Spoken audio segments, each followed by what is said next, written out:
નમસ્તે. આ છે ભૂમિ સ્વરૂપ. ભૂશિર. ભૂશિર એટલે ભૂમિનો લંબાત્મક છેડો જે જળ ભાગમાં ફેલાયેલો હોય છે, જેને સમુદ્ર રેખા તરીકેની સંજ્ઞા પણ આપી શકાય. દાખલા તરીકે કન્યાકુમારી અને કેપ ઓફ ગુડ હોપ. આ છે અખાત. જ્યારે જળભૂમિના ત્રણ બાજુથી ભૂમિ ઘેરાયેલી હોય તેને અખાત કહેવાય છે. ઉદાહરણ તરીકે ખંભાત, અખાત, કચ્છનો અખાત. નમસ્તે. આ છે ખીણ. પર્વતોની હાડમાળાની વચ્ચે નીચાણવાળો ભાગ. ગેડ પર્વતો અને ખંડ પર્વતો ના નિર્માણ સમયે તથા નદી, હિમનદી ના ખસાણ કાર્યના પરિણામે ખીણોની રચના થાય છે. ઉદાહરણ તરીકે કાશ્મીર ખીણ. નમસ્તે. આ છે ટાપુ.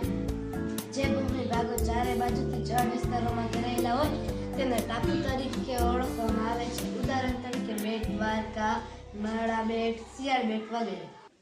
આ છે સમુદ્ર ધુની. બે જળ વિસ્તારોને જોડતી સાંકડી જળપટ્ટીને સમુદ્ર ધુની કહે છે.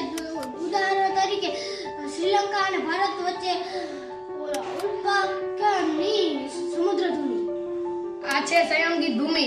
બે જળ વિસ્તારો અલગ કરતી સાંકડી પટ્ટીને સંયોગિત ભૂમિ કહે છે. ઉદાહરણ તરીકે ઉત્તર અને દક્ષિણ અમેરિકા ખંડ વચ્ચે.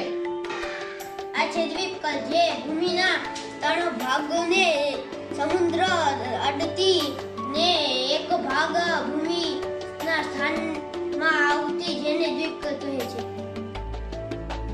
નમસ્તે. આ છે ઉપસાગર.